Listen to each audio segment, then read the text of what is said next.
Hello everyone, welcome to our channel जिसका नाम है CUT मॉक। मैं हूं मिताली, आपकी अकाउंट्स एजुकेटर।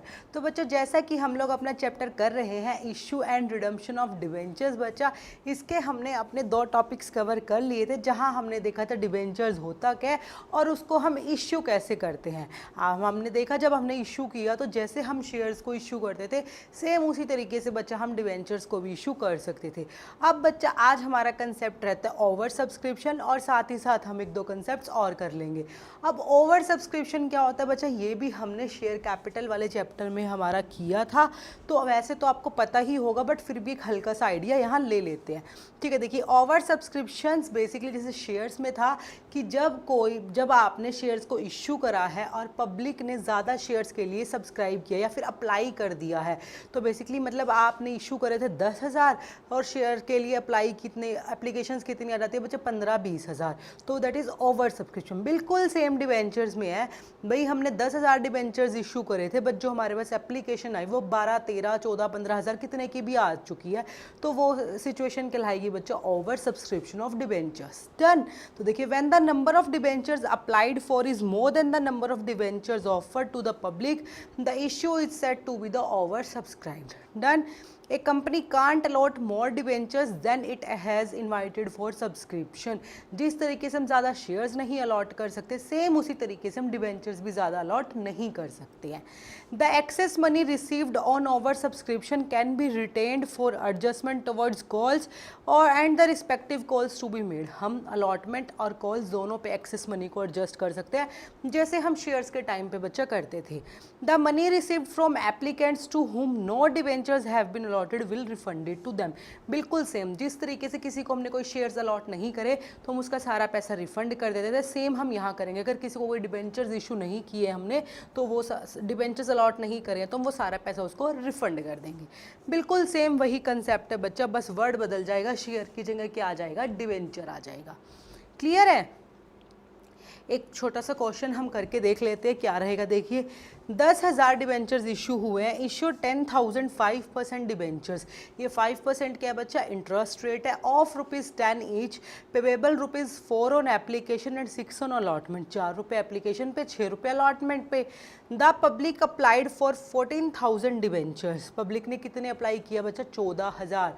इशू कितने करे थे, 10,000, 4,000 ज़्यादा आ गए हमारे पास। Applications for 9,000 debentures were accepted in full. 9,000 debentures की एप्लीकेशन को हमने फुल एक्सेप्ट कर लिया है। Applications for 2,000 debentures were allotted 1,000 debentures. Pro rata कितने पे बनाया बच्चा, 2,000 डिबेंचर्स पे। And the remaining applicants were rejected. ठीक है, 9,000 डिबेंचर्स हमने पूरे एक्सेप्ट कर लिए, 2,000 पे हमने प्रोराटा बना दिया। 9 + 2 कितने हो गए, 11। एप्लीकेशंस कितनी आई थी बच्चा, 14, मतलब 3,000 एप्लीकेशंस हमने रिजेक्ट कर दिया। तो वही हम सिंपल सी एंट्री इसकी करके देख लेते कि क्या होएगी। देखिए, बैंक अकाउंट डेबिट, कितनी एप्लीकेशन आई है बच्चा हमारे पास, 14,000 इंटू 4।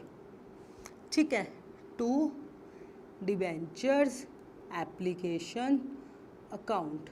ठीक है, सेम जो भी रहेगा हमारा, इट विल बी 0006 और इधर 1 लग जाएगा, 56। डन, 56,000 हमारे पास आ गए।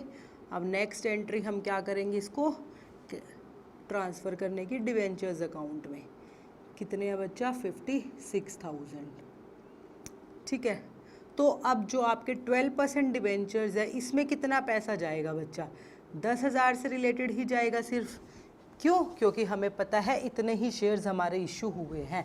ठीक है, तो दैट इज़ 40,000। कितना पैसा हमने रिफंड करा है बच्चा, 3,000 शेयर्स पे, तो to bank account 3,000 shares into 4, that is 12,000। कितने शेयर्स का पैसा हमने उस पर डिबेंचर्स अलॉटमेंट पे डाला था, 1,000 शेयर्स का, क्योंकि 2,000 पे हमने क्या बनाया था, प्रोराटा बनाया था। तो 1,000 शेयर्स का जो पैसा था वो हमने कहाँ डाल दिया बच्चा, उसमें हमारी अलॉटमेंट के ऊपर। ठीक है, 1,000 जो डिबेंचर्स के लिए उन्होंने एक्स्ट्रा अप्लाई किया था, इसमें 4। क्लियर है? तो ये हमने डाल दिया अलॉटमेंट पे। अब हम क्या करेंगे, नेक्स्ट अलॉटमेंट ड्यू कर देंगे। डिबेंचर्स अलॉटमेंट अकाउंट डेबिट कितने पे बच्चा? 10,000 into 6 that is 60,000 to 5% debentures 60,000। अब नेक्स्ट एंट्री हो जाएगी पैसा मिलने की, बैंक अकाउंट डेबिट, ठीक है, टू डिवेंचर्स अलॉटमेंट। कितना पैसा मिलेगा देखिए, 60,000 में से 4,000 हमें ऑलरेडी मिल चुका है, तो कितना बचा? 56,000, तो वो हमें मिल जाएगा यहाँ पे। क्लियर है बच्चा? आया समझ में? देखिए सेम था, 14,000 एप्लीकेशन आई, वो पैसा आ गया। कितना चाहिए था? 40,000। 3,000 शेयर्स पे 4 रुपये हमने रिटर्न कर दिए। जो 1,000 शेयर्स थे बच्चे, उन पे अलॉटमेंट पे एडजस्ट कर दिया, फिर अलॉटमेंट ड्यू कर दिया, और अलॉटमेंट का पैसा जब आएगा तो 4,000 तो ऑलरेडी आ ही चुके हैं, तो बाकी का कितना बचा? 56,000। बिल्कुल जैसे हम शेयर कैपिटल वाले चैप्टर में करते थे, डिट्टो ऐसे ही आपको करना है, कुछ भी नहीं बदलेगा, सिर्फ वर्ड बदलेगा। क्लियर है? तो अब हम नेक्स्ट कंसेप्ट पे चलते हैं हमारे, जो कि रहेगा बच्चा issue of debentures for consideration other than cash. ये भी हमने बच्चा शेयर कैपिटल वाले चैप्टर में पढ़ा था। यहाँ पे इसके अंदर एक दो कंसेप्ट और एक्स्ट्रा ऐड ऑन है, उनको हम करेंगे। एक बार हल्का से फिर से देख लेते हैं। Issue of debentures for consideration other than cash क्या होता है? बेसिकली जब कंपनी कोई फिक्स्ड एसेट्स वगैरह परचेज कर लेती है, तो उसको कैश ना देने के बदले वो क्या दे देती है बच्चा? कई बार एसेट्स वगैरह इशू कर देती है, डिबेंचर्स इशू कर देती है, ठीक है। एसेट्स कंपनी के पास आई, देना तो उसको कैश था, लेकिन कैश उसके पास देने के लिए नहीं था, तो उसने क्या करा? अपनी कंपनी के कुछ डिबेंचर्स इशू कर दिए उस एसेट्स की बदले में, ठीक है। एसेट्स का पैसा, मैं कह रही हूँ 10 लाख की एसेट्स खरीदी, 10 लाख के आपने डिबेंचर्स इशू कर दिए, या फिर कई बार पार्शली भी कर देते हैं हम। 10 लाख की एसेट्स खरीद ली, 5 लाख रुपए कैश दे दिया, 5 लाख रुपए के हमने डिबेंचर्स इशू कर दिए। क्लियर है? तो उसको बोले जाता है बच्चा issue of debentures for consideration, किसी चीज के बदले करा है अदर देन कैश। देखिए sometimes a company purchase assets from vendor and instead of making payment in cash issues debentures for consideration. Such issue of debentures is called debentures issued for consideration other than cash. In that case debentures may be issued at par, premium और discount। तीनों पे हम कर सकते हैं बच्चा, par पे, premium पे और डिस्काउंट पे। जनरल एंट्री क्या करेंगे? देखिए परचेज ऑफ एसेट्स की तो सिंपल एंट्री हो जाएगी, sundry assets debit to vendor, जो भी वेंडर का नाम होगा। अब वेंडर को पैसा देना है तो वेंडर के अकाउंट को बच्चा आप डेबिट कर दीजिए हर एक चीज़ में, चाहे आप पार पे इशू करें, चाहे प्रीमियम पे, चाहे डिस्काउंट पे, वेंडर्स अकाउंट को डेबिट कर दे। जितना पैसा उसको देना था, 10 लाख देना, तो वेंडर का अकाउंट हमेशा 10 लाख से ही डेबिट होएगा। बात आ जाती है नीचे क्रेडिट में क्या जाएगा? अगर आपने पार पे इशू करा तो डिबेंचर्स, प्रीमियम पे करा तो डिबेंचर्स के साथ सिक्योरिटी प्रीमियम भी क्रेडिट पे हो जाएगा, डिस्काउंट पे किया तो डिस्काउंट को और डेबिट कर दीजिए और डिबेंचर्स को क्रेडिट कर दीजिए, ठीक है। पार, प्रीमियम, डिस्काउंट, ये एंट्रीज बच्चा हम ऑलरेडी करनी सीख चुके थे। बस एक चीज़ का ध्यान रखिएगा, वेंडर के अकाउंट में हमेशा वही वाली वैल्यू जाएगी जो हमने उसको पे करनी है। डिबेंचर्स की वैल्यू उसके अकॉर्डिंगली चेंज हमारी हो जाएगी कि नंबर ऑफ डिबेंचर्स हमने कितने इशू करे हैं। डन। वेंडर को हमेशा उतना ही पैसा मिलता है। देखिए एक एग्जाम्पल के थ्रू हम इसको करके देखते हैं। हमारा ABC limited purchased assets of book value of 99,000 from XYZ limited. It was agreed that purchase consideration be paid by issuing 5% debentures of ₹100 each. नीचे 3 कंडीशन है, पार पे कर रहे हो, प्रीमियम पे कर रहे हो, या फिर डिस्काउंट पे कर रहे हो, ठीक है बच्चा। तो हम इसको कैसे करेंगे? सबसे पहले हम कौन सी एंट्री करेंगे? एसेट्स परचेज करने की। तो उसने एसेट्स परचेज की, हमने एसेट्स अकाउंट डेबिट हो गया बच्चा हमारा 99,000 से। किससे की है बच्चा? XYZ से, तो टू XYZ। अब ये बोल रहा है 3 केस है, एक बार हमारा पार का आ रहा है, एक बार हमारा प्रीमियम पे आएगा, एक बार हमारा बच्चा डिस्काउंट पे आएगा, ठीक है। अब वेंडर को तो हमने कितने देने हैं बच्चा? 99,000 रुपये देने ही देने हैं, तो वेंडर्स अकाउंट को आप डेबिट कर दीजिए 99 से। तीनों ही केसेस में, प्रीमियम के केस में भी यही रहेगा, वेंडर अकाउंट्स डेबिट विद 99,000 और वेंडर डेबिट विद 99। क्लियर है? यही रहेगा हमारा। अब अगर पार पे करा है तो सीधा क्या हो जाएगा? 5% डिवेंचर्स 99। क्लियर है? अगर हमने प्रीमियम पे करते हैं तो क्या होएगा बच्चा? To 5% debentures to security premium, यही चीज़ रहेगी हमारी। डन। यहाँ पे क्या आ जाएगा, डिस्काउंट और डेबिट हो जाएगा, discount on issue to 5% debentures, यही एंट्री रहेगी। अब बच्चा बेसिकली यहाँ पे बदलेंगे नंबर ऑफ शेयर्स कितने हैं। अगर हम देखते जो नंबर ऑफ शेयर्स है बच्चा, नंबर ऑफ शेयर्स उसे हम कैसे कैलकुलेट करते हैं, जितना भी पैसा हमने उसे देना है वेंडर को, परचेज कंसीडरेशन जिसे हम बोल देते हैं बच्चा, परचेज कंसीडरेशन, ठीक है, डिवाइडेड बाय इशू प्राइस। ये हमने वहाँ पे भी सीखा था, जितना भी पैसा देना होगा डिवाइडेड बाय इशू प्राइस। अब यहाँ पे इशू प्राइस क्या है बच्चा, 100 रुपीज़ है। यहाँ पे इशू प्राइस क्या रहेगा हमारा, 10% डिस्काउंट है तो कितना हो गया 90, और यहाँ पे बन गया बच्चा ये हमारा 110। अब आपको क्या करना है, 99,000 डिवाइडेड बाय 100, प्रीमियम के केस में 99,000 डिवाइडेड बाय 110, डिस्काउंट के केस में 99,000 डिवाइडेड बाय 90। तो देखिए नंबर ऑफ शेयर्स यहाँ से चेंज हो जाएंगे। यहाँ पे सॉरी डिबेंचर्स 990 इशू करे, यहाँ पे बच्चा उसने इशू करे 900 डिबेंचर्स, और यहाँ पे उसने इशू करे बच्चा 11। ये 9990 900 और ये हो गया बच्चा 1100 1100। ठीक है, देखिए नंबर ऑफ डिवेंचर्स बदल गए भाई। जब उसने पार पे करा तो उसने 990 डिवेंचर्स इशू करे, 10 रुपये का हमारा एक डिवेंचर्स था। ठीक है, जब उसने उसको प्रीमियम पे इशू करा तो हमने उसे 900 डिवेंचर्स इशू करे। तो आप यहाँ पे लिखेंगे बच्चा 90,000 1000 बन गई उसकी टोटल वैल्यू 99। यहाँ पे बच्चा हमने 1100 डिवेंचर्स इशू करे हैं, तो ठीक है यहाँ पे हमने 1100 इंटू वैल्यू क्या है उसकी 10 रुपीज़ का एक डिबेंचर्स था हमारा, और डिस्काउंट कितना है बच्चा हमारा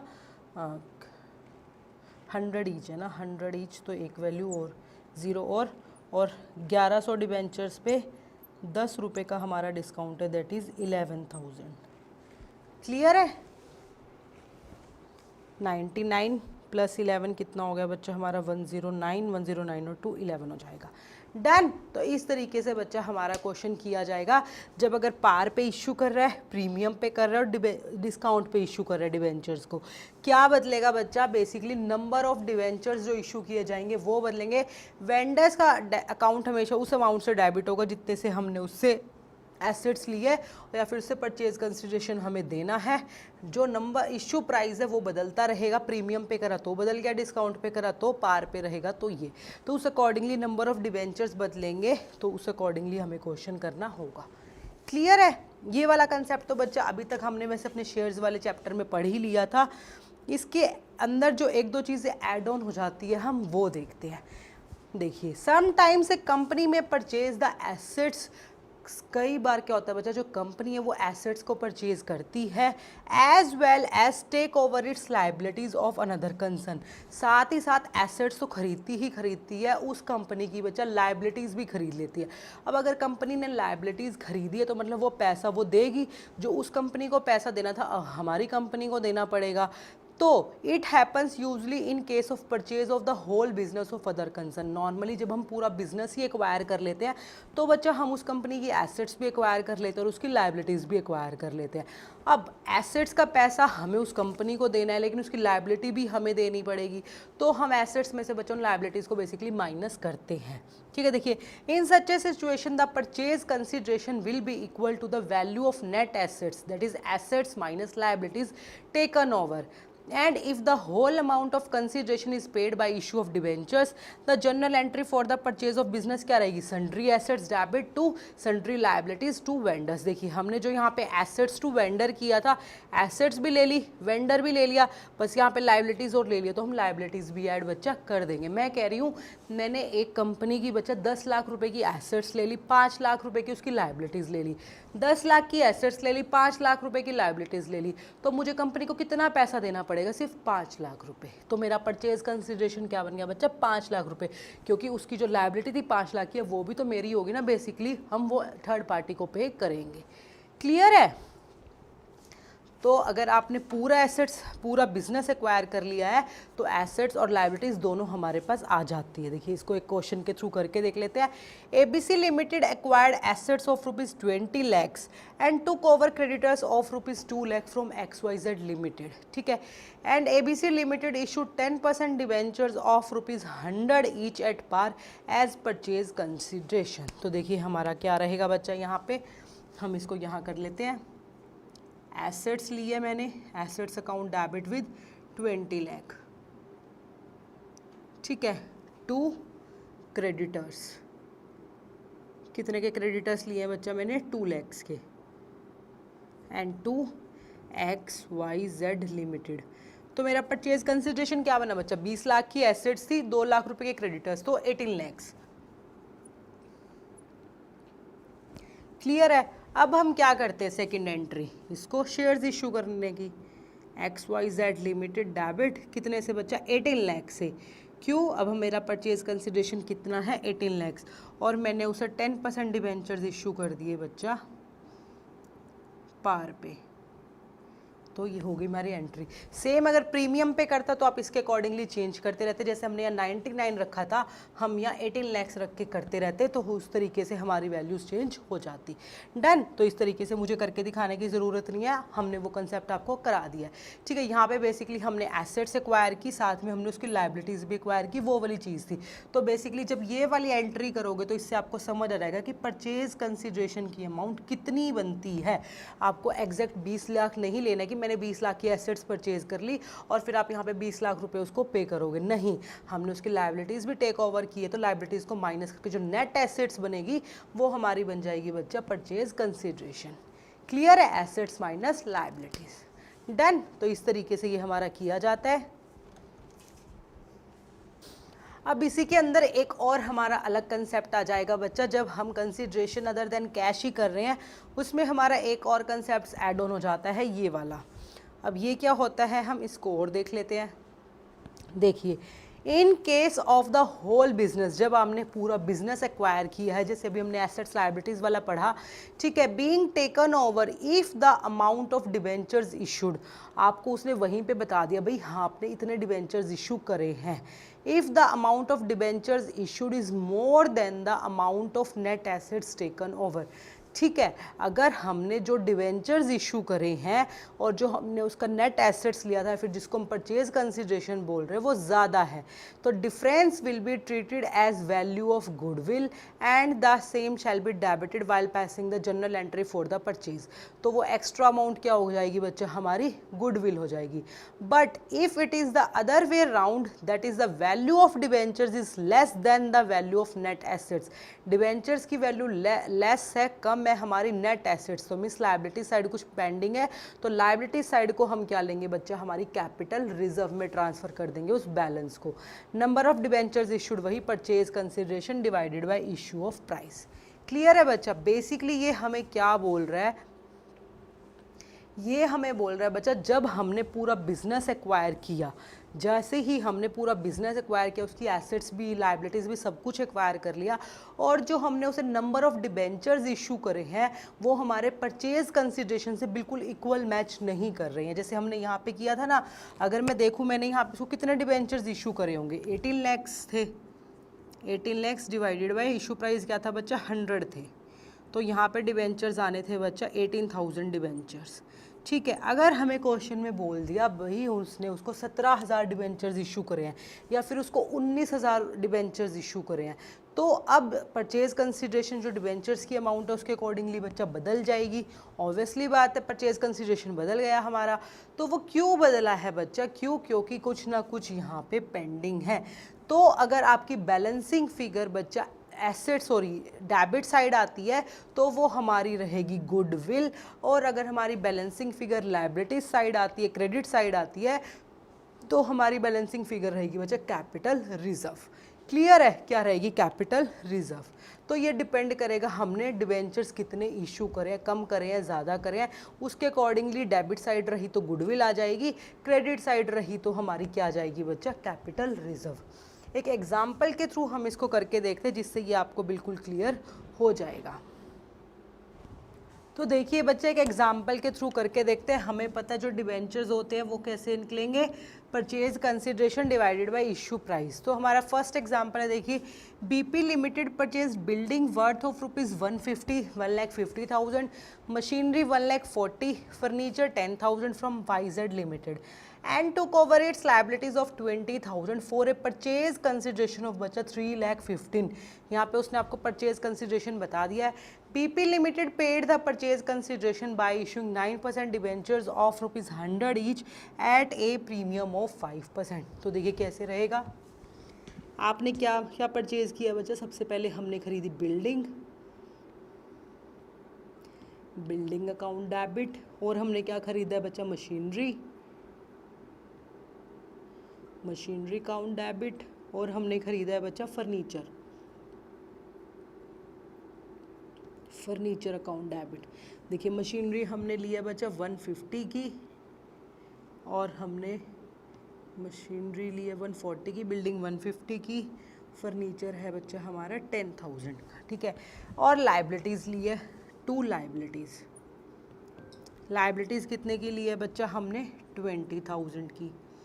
परचेज कंसिडरेशन हमें यहाँ गिवन है, हमें कितना देना पड़ेगा बच्चा, वाईजेड से कितने में लिया ये सारी चीज़ें, 3,15,000। अब देखिए आपको पता है डेबिट और क्रेडिट साइड इक्वल रहेंगी। देखिए 1,50,000, 1,40,000 और 10,000 कितना हो गया बच्चा हमारा, 3 लाख हो गया। लेकिन यहाँ पे देखिए 315 प्लस 20 कितना हुआ बच्चा हमारा, 335। बेसिकली यहाँ पे कुछ कमी है, तो बैलेंसिंग फिगर जो यहाँ आएगी बच्चा वो रहेगी हमारी गुडविल। मतलब हमने उस कंपनी को गुडविल के लिए पैसा पे करा है। कितना पैसा पे करा है, कितनी बैलेंसिंग फिगर आई थी बच्चा हमारी, दैट इज 35,000। क्लियर है। कई बार क्वेश्चन में ये इन्फॉर्मेशन दे के यहाँ तक कि आपको बोलेगा बैलेंसिंग फिगर कैलकुलेट करो, तो पहले तो आपको यही पता होना चाहिए डेबिट साइड आएगी या क्रेडिट। डेबिट आई है तो गुडविल, क्रेडिट आती तो बच्चा कैपिटल रिजर्व, और वैल्यू भी कितनी आई है, 35। ठीक है। अब हम इसको क्या कर रहे हैं बच्चा, डिबेंचर्स इशू कर रहे हैं, तो सेकेंड एंट्री हो जाएगी वाईजेड लिमिटेड डेबिट कितने से बचा, 315 से, टू वो बोल रहे कि प्रीमियम पे हम उसे इशू कर रहे हैं, तो 9% डिबेंचर्स टू सिक्योरिटी प्रीमियम। अब देखिए कितने डिबेंचर्स इशू करेगा उसे, 315 का बच्चा हमारा है purchase consideration divided by debenture. 100 रुपये का एक डिबेंचर है, 5 रुपये उस पर प्रीमियम है, दैट इज़ 105। तो ये कितना बनेगा बच्चा, एक बार इसको कैलकुलेट करके देख लेते हैं। नंबर ऑफ डिबेंचर्स हमारे कितने आएंगे, 315 डिवाइडेड बाय 105, 3,000 डिबेंचर्स। बच्चा हमने उसे 3,000 डिबेंचर्स इशू करे हैं, 3,000 into 100 that is 3 lakh, 3,000 into उस पर 5 rupees premium that is 15,000। Clear है। अब देखो यहाँ से 2 क्वेश्चंस हमारे बनते थे, एक वो आपको बोलता गुडविल कैलकुलेट करने के लिए, एक वो बोल देता नंबर ऑफ डिबेंचर्स कैलकुलेट करने के लिए। नंबर ऑफ डिबेंचर्स कितने आए बच्चा, 3,000 हमारे। क्लियर है। तो आपको ये कंसेप्ट क्लियर होना चाहिए, काफ़ी क्वेश्चंस इसके हमारे पूछे जाते हैं एग्जाम में। डन। सेकेंड एग्जाम्पल देख लेते हैं। ABC limited took over the assets of ₹3। यहाँ हम इसको कर लेते हैं, कितने की एसेट्स ली है बच्चा उसने, एसेट्स लिया उसने 3 लाख की, 3 लाख की। देन है liabilities of 10,000 from BCD limited. Liabilities ली है बच्चा उसने 2 लाइबिलिटीज़, कितने की हमारी 10,000 की, from the BCD for an agreed purchase consideration of 270। ठीक है। Which is to be satisfied by the issue of 10% debentures of ₹100 each at 20% premium. देखिए 3 लाख की एसेट्स ले ली, 10,000 की लाइबिलिटी ले ली, और 2,70,000 रुपये हम उसे दे रहे हैं बच्चा। इक्वल होना चाहिए डेबिट और क्रेडिट, बट यहाँ पे क्या पेंडिंग आ रहा है हमारा, 2 कैपिटल रिजर्व। बैलेंसिंग फिगर बचा इस तरफ आई तो ये बन गया हमारा कैपिटल रिजर्व। कितने का बन गया, 280, दैट इज़ 20,000 का। मतलब हमने उसका कोई कैपिटल रिजर्व भी था वो भी लिया है 20,000 का। अब नेक्स्ट एंट्री क्या कर देंगे, BCD लिमिटेड, वही सेम आगे चलिए हम 270, फिर से हम उसको किस पे कर रहे हैं बच्चा, प्रीमियम पे, तो 10% debentures to security premium to security premium. अब कितना आएगा देखिए, नंबर ऑफ डिबेंचर्स कैलकुलेट कर लेते हैं हम। 270 हमने उसे देने थे। इशू प्राइस हमारा कितना रहेगा, 100 प्लस 20 का प्रीमियम, दैट इज़ 120। तो नंबर ऑफ डिबेंचर्स बच्चा हमारे यहाँ से आएंगे, कैलकुलेट कर लेते हैं। 270 डिवाइडेड बाय 120 दैट इज़ 2250।